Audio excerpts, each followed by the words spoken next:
Hello, I am Wilson, and joining me today is my good buddy, Alex Upton. and we are Science Dudes! Got that right. Because we will never be able to get Okay. a friend. So what we're gonna basically focus on today is ecology, our targets for test 2 for science. Biology. Gotta know that DNA. Oh, that DNA. Okay, so the first one, Wilson. Okay, can you describe a food web? I can share food web, Wilson. Food web is usually the transfer in energy in an ecosystem, and they explain that because they are made of food chains. Okay, so you got that one, but can you explain the effect the deletion or addition of an organism would have on the food web? You bet that I can. The question is, do you think you can? Yes. Okay, but I'm gonna do it anyways. Oh. If you delete an organism, it's going to not only destroy the food web, but the reason it would do such a thing is because the predators that ate that organism would decline in population because they no longer have the amount of food source, and therefore they would have less food. And the prey would start to grow in population and possibly overpopulate because their predators are now gone. If you were to add an organism, then almost the exact opposite would happen. The predators that would eat the new organism would gain in population because they have more food, and the prey would go down in population because more things are eating them. True. And now we have completed benchmark 1. High five. That was bad. You can never look away from the camera. Okay. One of benchmark 2, and if you're wondering why he's answering these, we're kind of dividing it up into more benchmark ones. But if we don't know, we tap the other person like that. Now he can do it to me if he doesn't know. Okay then. Well, on to benchmark 2. Okay, Alex, can you describe and list examples of biotic factors? In an environment, and yes, I can. Plants and animals are usually the biotic factors, and because the definition of biotic is the living factors in an environment. Plants and animals are just a few examples of living things in ecosystems. Some abiotic organisms, or not really organisms, I guess. Some factors would be like rain, wind, and weather. Okay. That's very good. Now, I kind of want to tackle. I want to try this one. I should give it a shot. You gonna give it a shot? Yeah, if I get it wrong, well, can't get them all. Bring it on. Okay. Can you explain the organization of life using these words? Species, population, community, ecosystem, biosphere, and biome. You just put them in order. No, I did not. Well, it goes species, then we get a population, then we get a community, then we get an ecosystem, then we get a biome, then we get a biosphere. So, I said biosphere, then biome. Oh, you know what, Mr. Smart Alex? Oh, Smart Alex, I like that. Yeah, I think I did it. Did I do it? Did I do it? You did it. I did it, yay. Nailed it. Okay, I'm going to let this, Can you define and list examples of species, community, biosphere, population, ecosystem, and biome? I can. The first one. What are you doing over there? He can't do it. He got this. I got this. The first one you would have would be species, and species is basically a type of organism such as deer or moose, and those are just 2 examples of a species. A population is a group of species, usually they are in one given area. Next up would be community, and community is the living factors in an environment. Um, so you would have a population of deer, a population of wolves. What are you doing over there? Okay. And then next up, you would have an ecosystem, which includes the abiotic factors within the community, such as weather and temperature. He's got this. I do got this, but I'm not done yet. It's a long one. Next up, after that, would be biome. And biome is basically, it includes the same thing as an ecosystem, but it also includes the atmosphere and everything that goes along with it. The biosphere is the earth that we live on, and every single living thing depends on for life. Life is a good thing. I like life. Yeah, me too. Without it, kind of don't really exist. How could I hate it if I was not alive? Okay. On. Are we on 4, my friend? We are on 4. Okay, 4. I can compare. Can you compare and contrast an organism that completes photosynthesis? I'm bad pronunciation. And an organism that completes cellular respiration. Respiration. I apologize. I'm not very good at this. Okay, I'll explain this with my handy dandy poster. Right there. Okay. It's gonna be a little bit hard to read, but basically, a organism that completes photosynthesis uses the sun to create energy, and by doing so, allows primary consumers and secondary consumers and tertiary consumers the ability to live because of the energy that they make. They are usually on land or on the surface of water or just beneath the surface of water where sunlight can reach them. And then cellular respiration, if you don't already know, is basically the converting of chemicals into energy. Or technically waste, usable waste. Stop giving the thumbs up. We're not done yet. And this is useful because down in deep waters where sunlight cannot be reached, which would be this one right here. You can't. Sorry about that. I can leave. So, what they do is they turn, like I already said, chemicals into energy, and this is only useful. Well, not really only useful, but useful when sunlight cannot be reached, and we cannot reach these particular bacteria.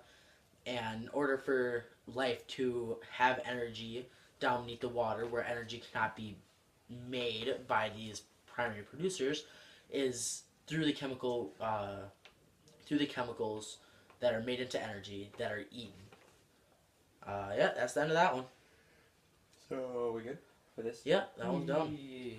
Well, I personally can describe consumers, or how consumers obtain energy and nutrients. Can you think? Maybe? Do you think you can? I think you should handle this one, but I will do this. The nutrients. That hurt. I know. That hurt. Okay, so consumers obtain energy because they eat others,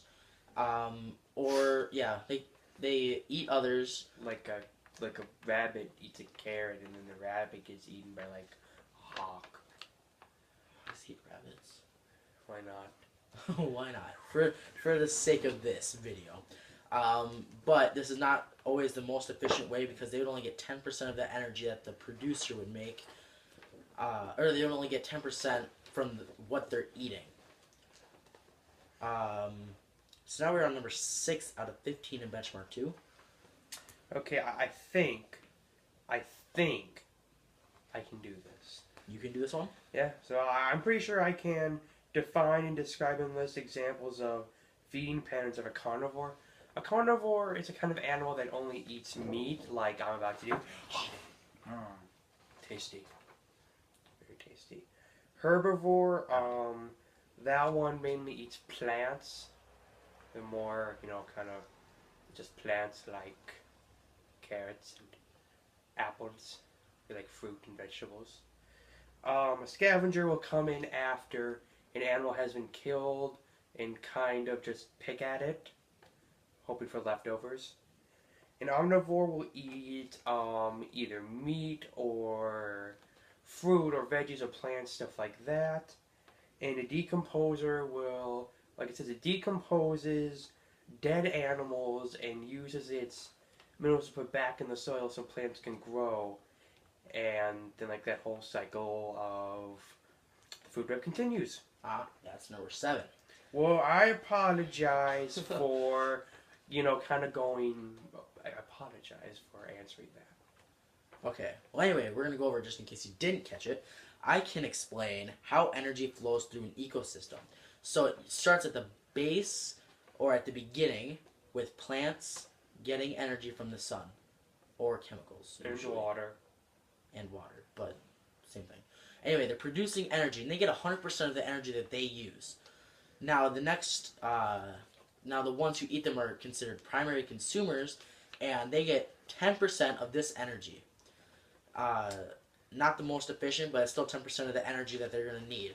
Secondary consumers, on the other hand, eat the primary consumers, and they only get 1% out of the 100% that the energy started with. And then the tertiary consumers eat the secondary consumers, and they only get 0.1% of the 100% that we started off with.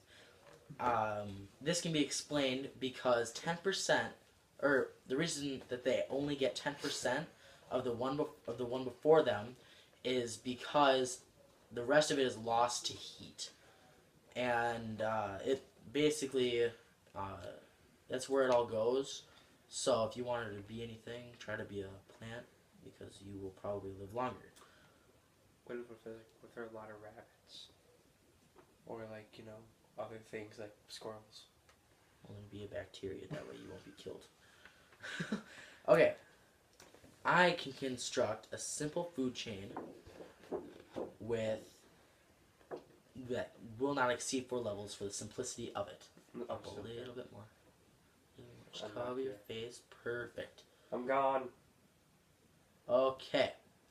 Now, up here, you're going to have our primary producer. That's our grass, if you cannot read it.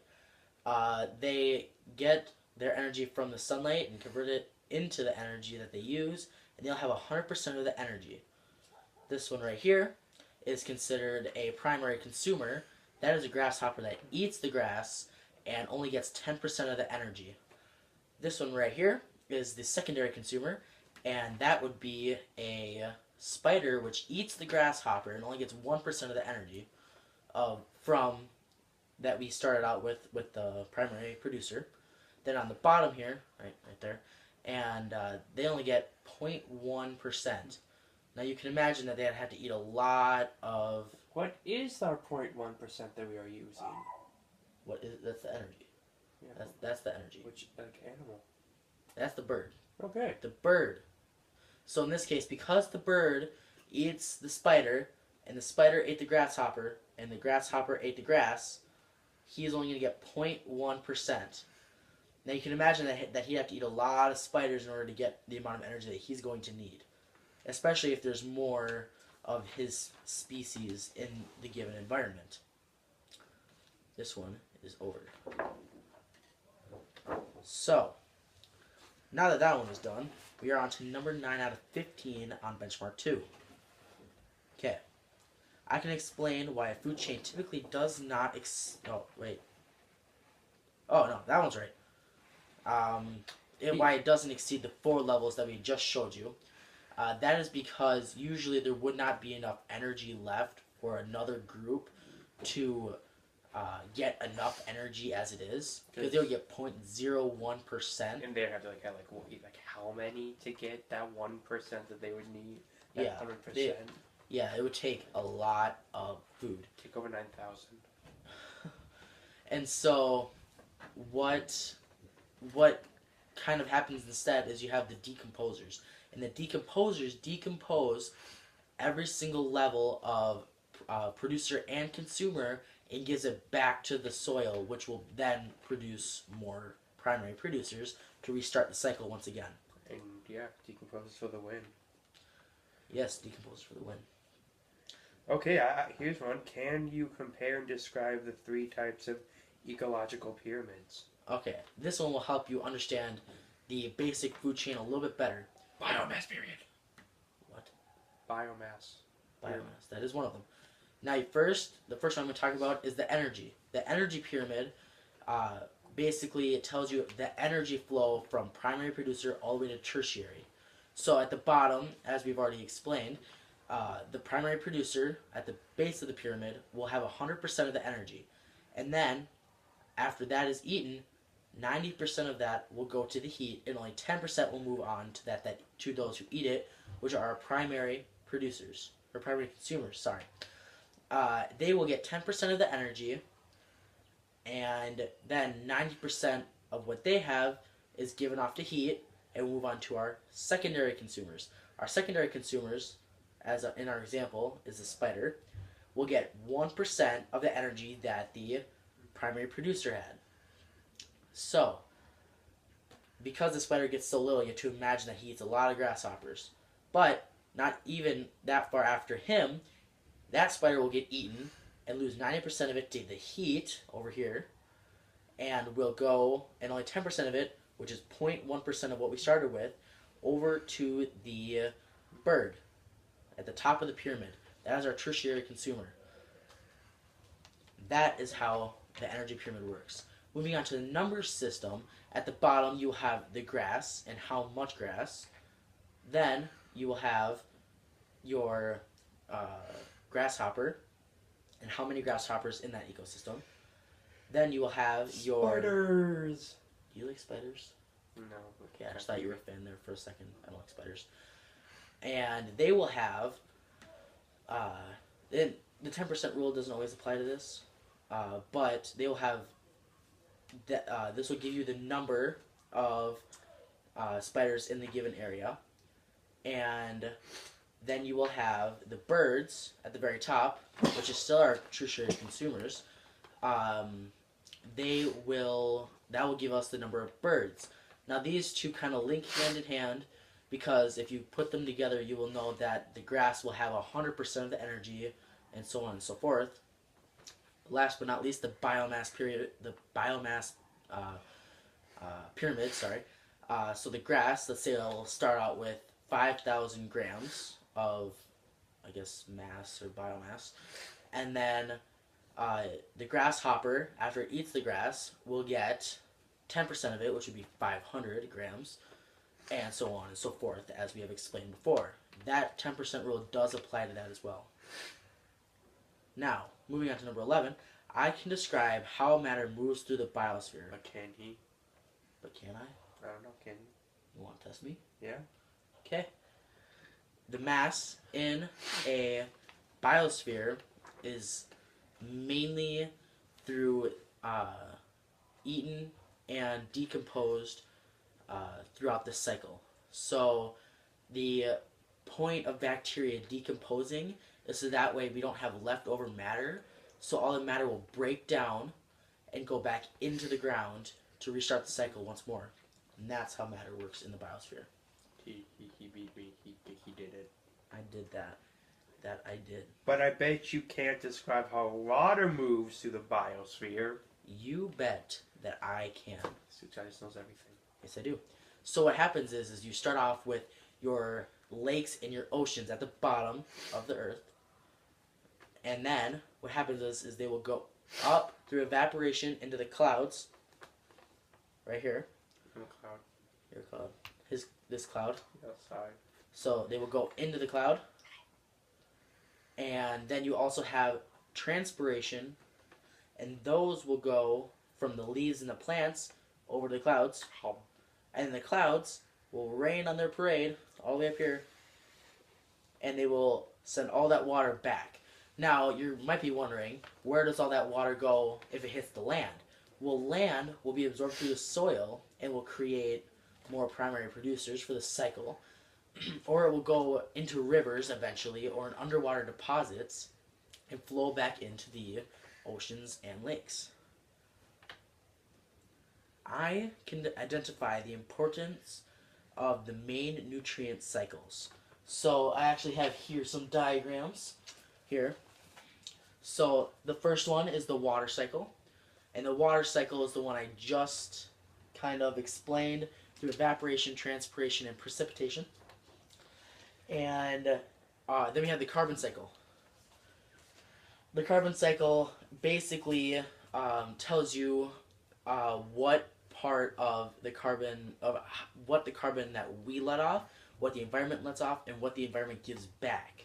So the carbon cycle is not one that most people know, but it is mostly just the interaction, I guess you could call it interaction, between the carbon in the atmosphere and the carbon that we emit and that nature emits.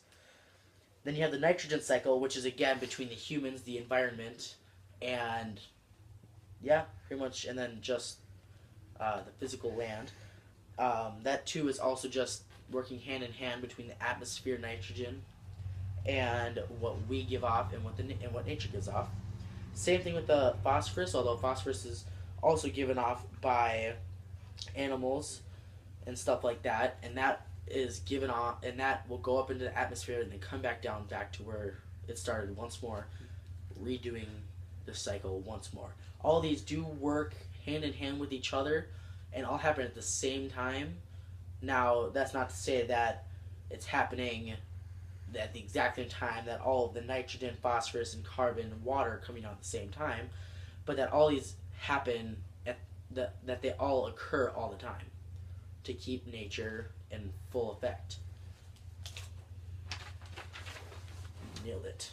So Okay, but I feel like you almost but can you describe the relationship between the availability of nutrients and the productivity of an ecosystem? yes, I can. The nutrients, as we kind of talked about in the soil, will give plants the energy, or some of the energy that they need in order for the primary consumers to eat.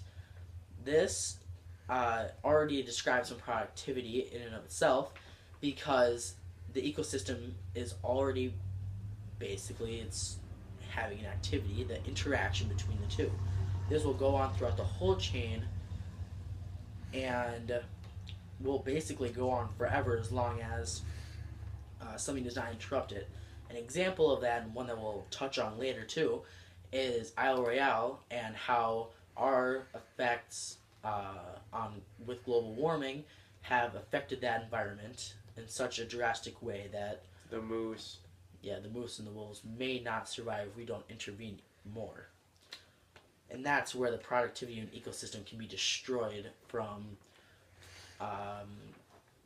what's not normal, what's not supposed to happen in order for an environment or an ecosystem to survive. We would just mess up the whole, just messing up co-humans. Yeah, we do that a lot through pollution and everything. We'll touch more on that later. Yeah. I can describe, illustrate, summarize the following and how they relate to one another. No, they're not on that. Just so you know. First of all, mutualism, and that's when two species or two individuals work hand in hand with each other, and they both benefit out of it. So, like a bird eating ticks off of a moose, we'll say. The bird gets food, and the moose no longer has ticks. Parasitism.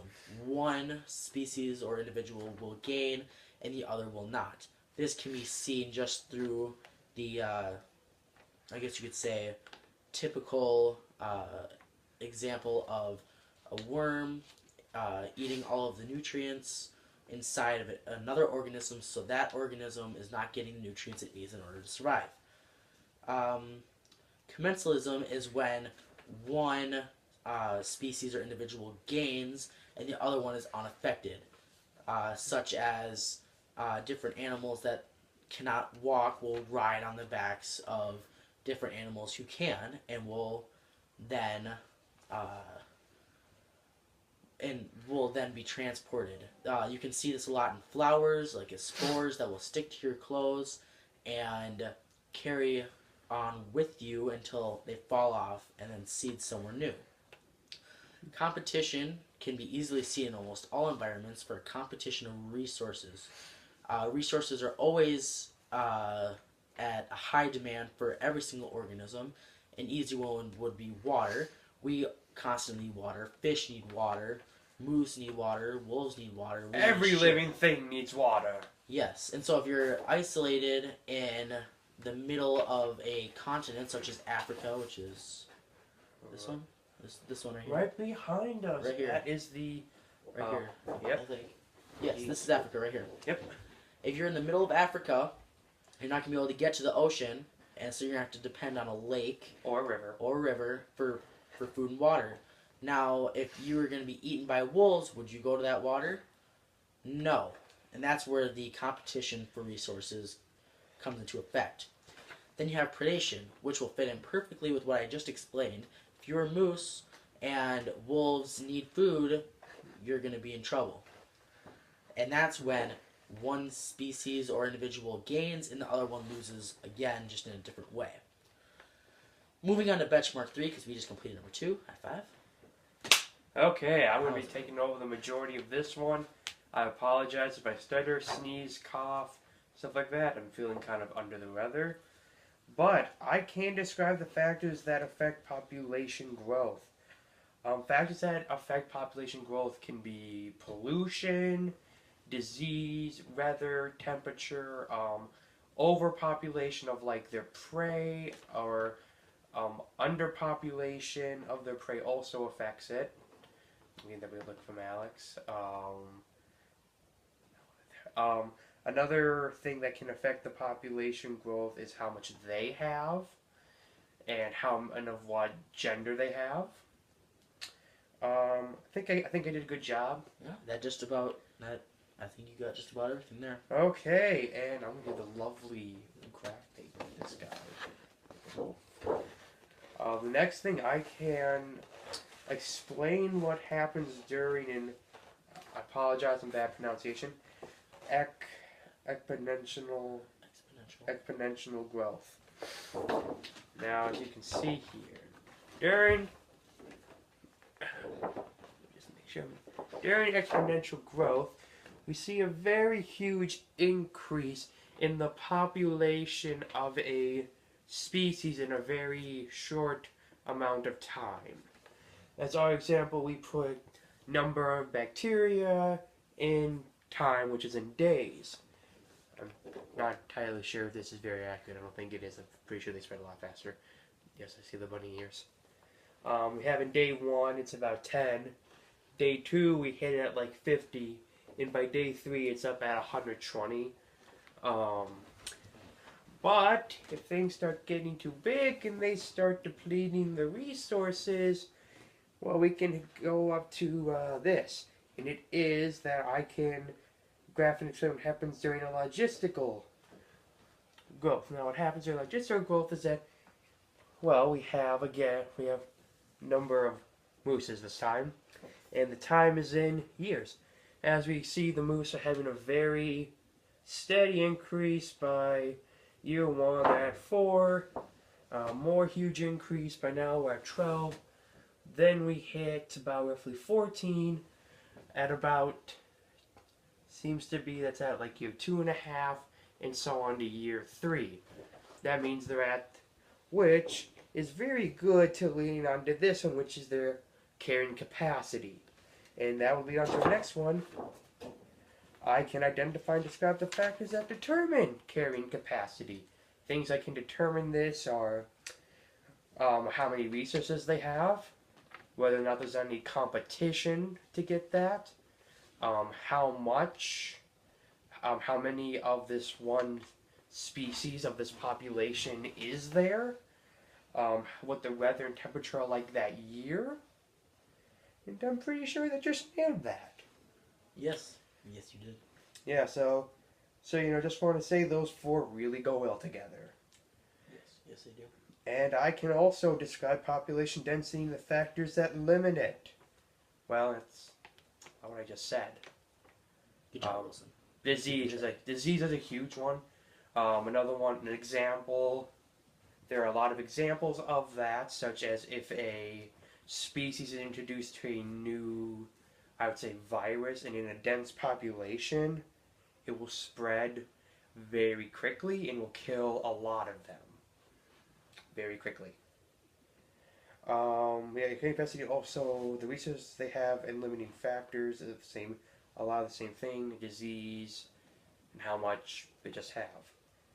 And moving on, I can describe factors that do not typically depend on population density, aka density independent.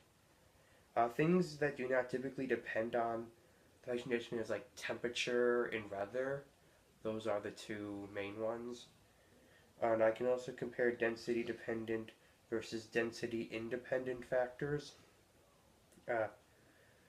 Okay. Apologize if I messed this one up. I have been getting these two very messed up. Density independent factors are, right, like weather and temperature. Density independent, yes. Weather and temperature. That is density. That is independent. That's independent. I'm sorry if I said dependent. Density independent, you got weather and temperature.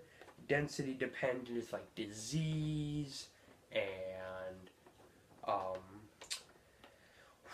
disease and disease. Usually parasitism is also parasitism. That is parasitism, and also you have predation. Predation, because the population and density of say moose population will greatly hinder or help a wolf population. Mm-hmm.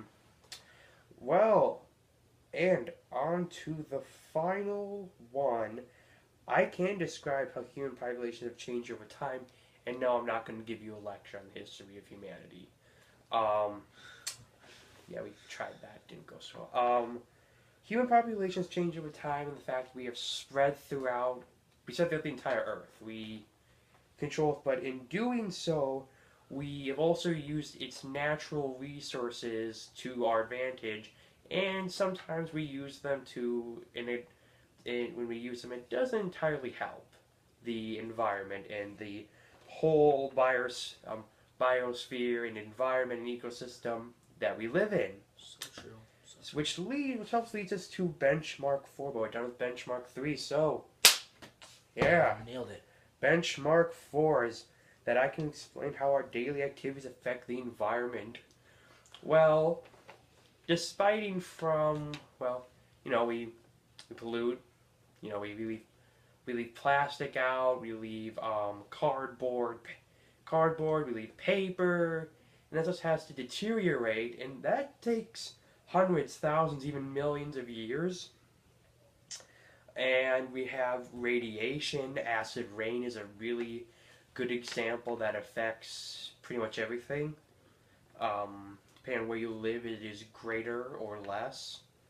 A great example of pollution is when Miss Ernest herself and her friends decided to limit themselves by only having a plastic bag of garbage that they could have until they could dump it out, and that she even told us that it was hard and difficult to do, and that they had to go beyond normal measures such as composting leftover food, and just overall that gives back to the environment, and just that's amazing. Good job. Oh, but there is one final thing. We waste food. That's a pretty good one. Wasting food. Yeah, we waste a lot of it. Man. And which will lead us, that is a very good one to say for our last one, for our very last thing in Benchmark 5, but we'll get to that shortly.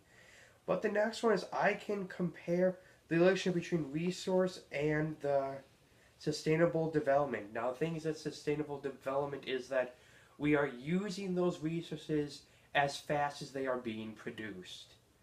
Unfortunately, around the world, that's kind of not what's happening, but we will get into that very shortly. I can say why soil is important and how we can protect it. Soil. Kind of like the first thing when you it's our primary producers to grow. If our soil is bad, they don't grow. If they don't grow, the whole system kind of falls. We as humans, even as much as you kind of don't realize it, everything depends on really the plants, and the plants depend on the soil. So, and ways that we can protect the soil is really just don't. Of course, there's always cleaning. Like if you see like stuff falling on the soil or grass stuff, pick it up. One is of course not to pollute. Especially acid rain is a really big one with that. And I actually want to touch on that a little bit more. The reason why we have acid rain is because we pollute the environment so bad that our rain becomes acidic. Now, this combination of, I believe it is nitrogen and sulfur, is something that can be extremely dangerous and has an acidic level of 2. You don't want to drop this on your skin. You don't even want it to have it. You don't want to have it in your clothes. And it just overall it's not good. And the reason it's bad for our soil is because it takes the nutrients out of our soil, and therefore our plants cannot grow, which none of our meat will eat, and none of our plants will grow. Yeah, and it's especially, so even if you're like, well, I'm a vegetarian, well, they're not going to grow. Your plants aren't going to grow. Nothing will grow. But this is a very good one that leads to. I can explain why biodiversity is important. Well, about the biodiversity, well, first of all, we should explain what biodiversity is. That is like, that is what all organisms live. No, wait. I apologize. That's of all organisms. How they're different. How they're different. How life is different across the earth. That applies to more of like how like on here in like North America you would find like buffalo. You could find buffalo, but somewhere else in like Asia, and I'm going to just say this, like in China, you would find like pandas. Lots of pandas. Not really. But this is a good one too. I can listen to describe threats to the biodiversity. The main one to the biodiversity, humans. Main threats to it are, as we've said before, the greenhouse gas effect, aka global warming, pollution, waste. These things really affect the biodiversity, which affects these species and just organisms around the whole Earth. Okay, and I want to talk a little bit more about the greenhouse effect and how it affects Isle Royale, the island in Lake Superior. It is because of the greenhouse effect that light and energy that comes in from the sun to the earth, so like coming in to our earth, gets trapped. So usually part of it doesn't make it, some more doesn't quite make it, and then you have some that makes it all the way into our earth. Then what happens is as we start using that energy, it'll start bouncing back out. The problem is that it cannot escape, and that's a good thing to a certain point. Now not enough of it is being able to get out. So what's happening is the energy is literally going back and forth. And that is melting ice, and that is also stopping the ice bridges from forming between Isle Royale and different places that wolves and moose can migrate from and to.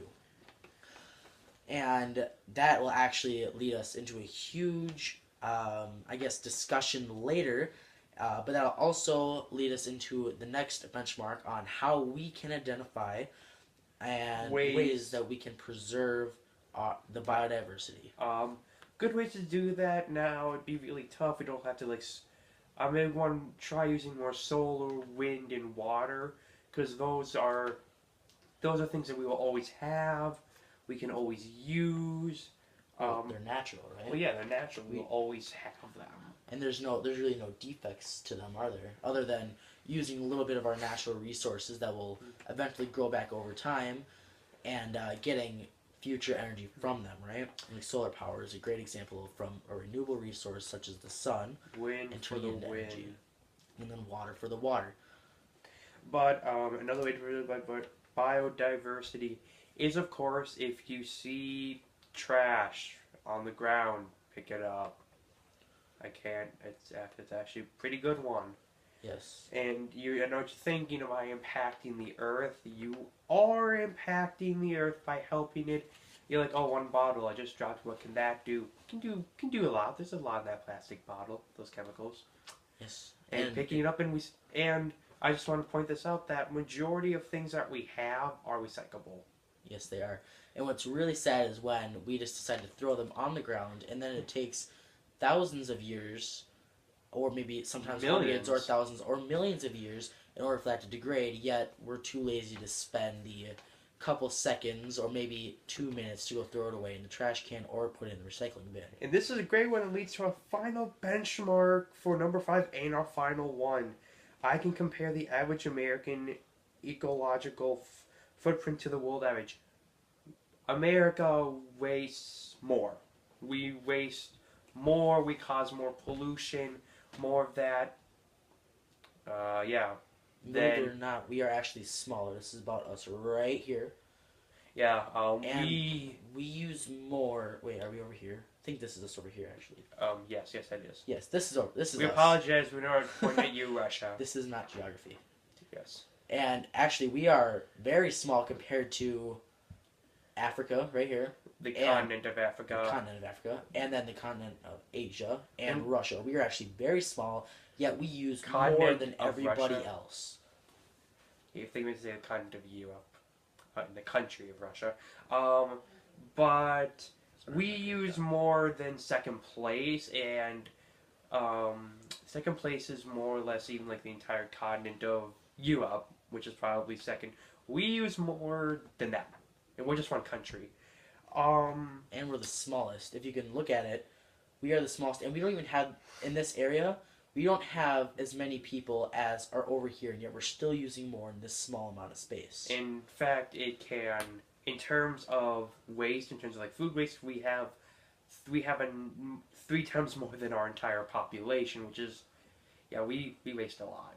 We waste a lot of food. Yeah. And that's how we leave footprints on the earth. I mean, we honestly, we do more to hurt the environment to help it than to help it. And it is really sad. Personally, I think that's very sad, which is why organizations such as Boy Scouts can really help the environment just from a simple hour of picking up trash along a highway. And if you're not in Boy Scouts, just pick up a bottle, maybe take a faster shower, maybe, I don't know, just try and do something. Think about how much of the environment you can save just by thinking about doing this and then committing to that. That's kind of...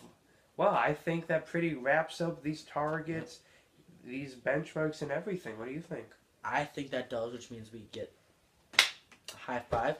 And I just want to make a shout out to Miss Ernest, who taught us all of this in less than a month, and stuff that we will be able to use in our everyday lives. I know, it's pretty important, especially for America. Stop wasting. Well, I think that's the end of my guest period here. We're running on 40 minutes here. Yep, this is as long as a Doctor Who.